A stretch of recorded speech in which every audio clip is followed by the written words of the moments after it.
What's up, everybody? Welcome back to Rants and Reviews.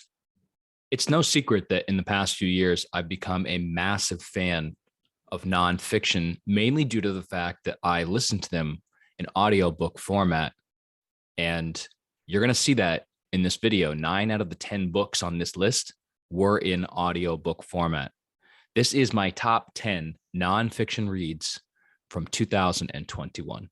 So let's get into it. Number 10 on the list with a score of 8 overall is In Order to Live by YEONMI Park. Is North Korea its own subgenre of nonfiction at this point? I've collected 3 or 4 books in this vein last year, but this was the first one that I read. And it's actually the only hard copy book on this list. You've probably heard of Park, as she's done a bit of recent publicity. She's been on the Joe Rogan podcast. She's been doing public speaking events around the United States. I think she was in an interview with Jordan Peterson where he cried about the sad state of universities in the United States. But this basically is her story, the story of her escaping Orwell's North Korea. It's terribly interesting, and I mean that literally. It's really sad. I wouldn't even say that it's necessarily shocking at this point if you followed anything to do with North Korea, but definitely worth a read, and just, maybe have a box of Kleenex with you. Number 9 on this list is Kitchen Confidential by Anthony Bourdain, which scored an 8.2 overall. This was a delightfully lewd listen and had me laughing out loud throughout. Bourdain was at times charismatic, arrogant, perverted, self-aggrandizing, self-deprecating, remorseful, talented, appreciative, articulate, and foul-mouthed. A lot of qualities that you find in line cooks and chefs around the world. And in this book, you will get the backstory of what got him into cooking, how and where he learned and sharpened his trade, the influential people he met along the way that shaped his persona and ideology, the adventures and misadventures of a career as a chef, plenty of info dumps about food prep, not necessarily my favorite part, and how to and how not to run a restaurant. It's a really interesting book about a really interesting guy. Number 8 on this list is When the Game Was Ours by Jackie McMullen, which scored an 8.2 overall. Don't get me started on basketball, or I'll be here all day. It's my favorite sport. This book is about Larry Bird, arguably my favorite player, and Magic Johnson. As a lifelong Celtics fan and Lakers hater, this was almost like fan fiction written specifically for me. And also Jackie Mack, as I like to call her, is one of the best sports reporters of my lifetime. She comes from an era that I don't know if it really exists anymore, where, integrity and developing relationships with players from being in the locker room or being around them was really important. And I think that really shines through in this book. So I really enjoyed her perspective on this rivalry between Bird and Johnson. And it added an extra level to a couple of players that I thought I knew already. Number 7 on this list is A Short History of Nearly Everything by Bill Bryson, which scored an 8.3 overall.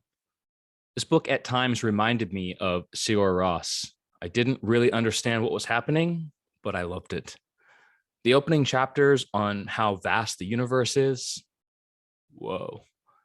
Injecting humorous remarks and color to the odd lives of famous scientific figures, excellent.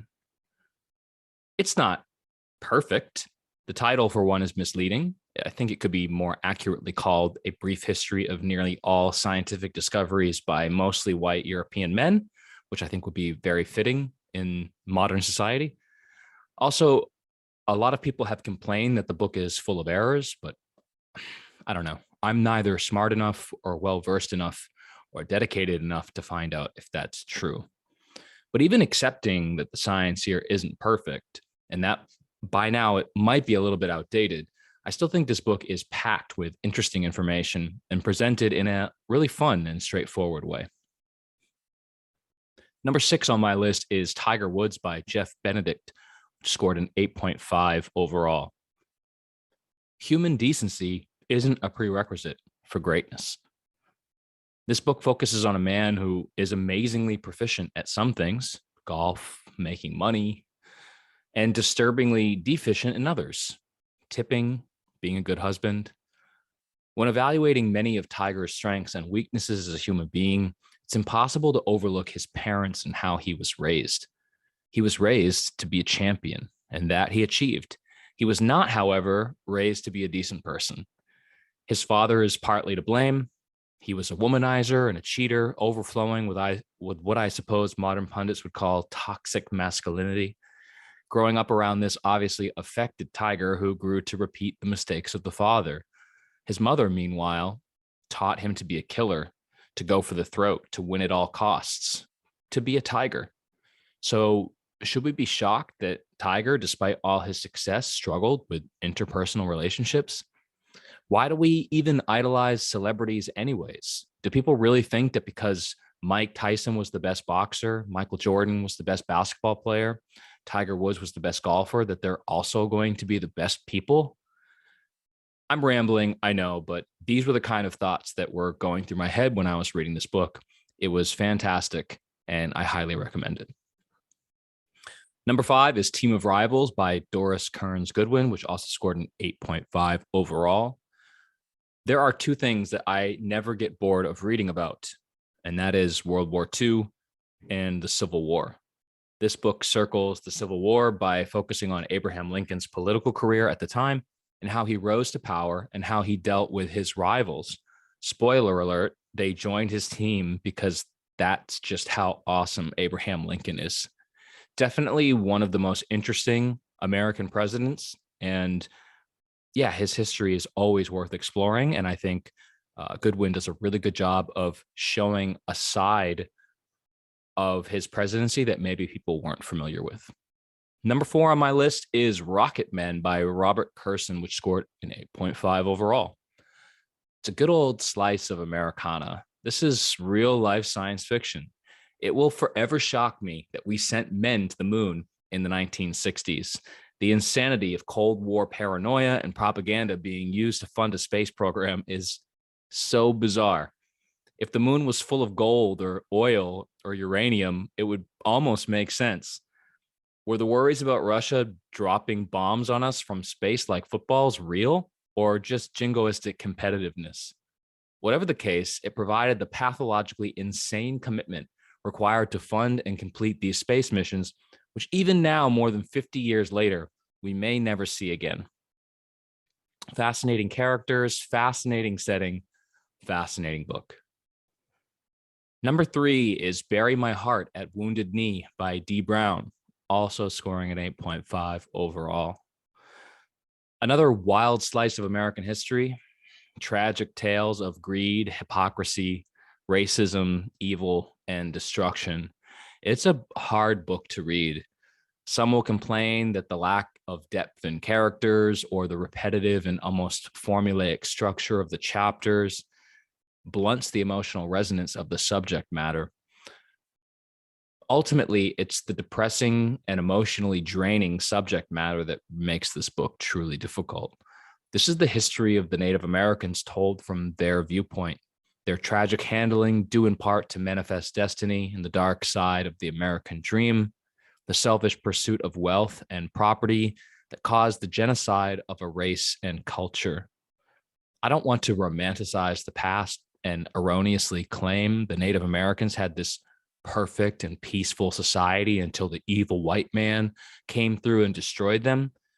But make no mistake about what happened here. Whether through direct military conflicts, indirect situations featuring starvation, poverty, disease, or even neglect, the Native American peoples suffered nothing less than genocide. It's a heartbreaking book, but essential. Number 2 is The Coddling of the American Mind by Jonathan Haidt, which scored an 8.6 overall. This book covers a wide range of topics, including overprotective parents, the effects of social media and too much screen time, the benefits of outdoor play, victim mentality, the struggle with free speech on modern college campuses, and many other topics. The main thrust of the arguments here are built around what the authors label the 3 great untruths, which are fragility, emotional reasoning, and an us versus them mentality.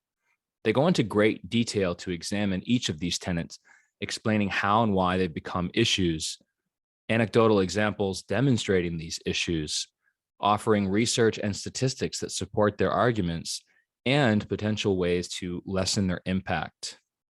This is quite a political book in a lot of ways, which isn't something I normally gravitate towards. But what I liked about it is how well researched and how it was presented. This isn't a book about blaming anyone. It's a book that's sharing and illustrating specific societal concerns and trying to encourage better interpersonal relationships. And I think it practices what it preaches.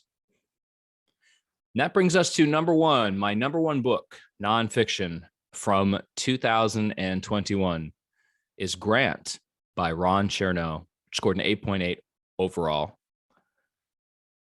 Did you know that Grant's horse accidentally earned the moniker Whiskey because of how often Grant drunkenly fell off his horse and it would bolt away? And then he would exclaim, "Where's my whiskey?" And subordinates would think he was talking about his horse. Did you know that I completely made that story up? Well, you would if you read this book, since it tells you absolutely everything about Grant from the cradle to the grave, including his love of both horses and alcohol. I'll admit that before reading, I was guilty of having a poor regard for Ulysses S. Grant. I always thought of him as a mediocre general, mediocre president, bit of a drunk, and a forgettable figure from an unforgettable time period. Chernow does excellent work to disavow me of my previous faulty notions, and I have a whole new respect and admiration for the drunk, for the man, Ulysses S. Grant. And it only took Chernow 2 full days of audio to convince me. I couldn't help thinking about what a great Game of Thrones character Grant would have made. Unassuming, total rube, gifted soldier, cold-blooded killer, loved horses, drunk all the time, just, aggressive general, loved kids, mediocre politician. But Grant was like yeast, maybe boring in ordinary situations, but when the heat was on, he always rose to the occasion. Is that even how yeast works? Chernow avoids writing a hagiography by reminding us constantly that Grant was a drunk, but this is still an excellent, illuminative, well-written, and highly enjoyable book about one of the most important and badass figures in American history. So that's it. I hope you enjoyed the journey through my top 10 nonfiction books from 2021. I know these lists are coming out really slowly. Be patient with me. I'm working on it. We only have one left, which is my worst 10 books from 2021, where I'll probably get a little bit ranty and opinionated. That will be coming up next. And then we will be done with all of the top 5, top 10 lists from 2021. If you read any of these books on this list, let me know in the comments below which ones you read, which ones you liked, which ones you didn't like. And also, if you had some nonfiction books that you really liked from 2021, also drop a comment below. I'd love to hear what you're reading. Maybe it's something that I can add to my list. Until next time, I'll see you next time.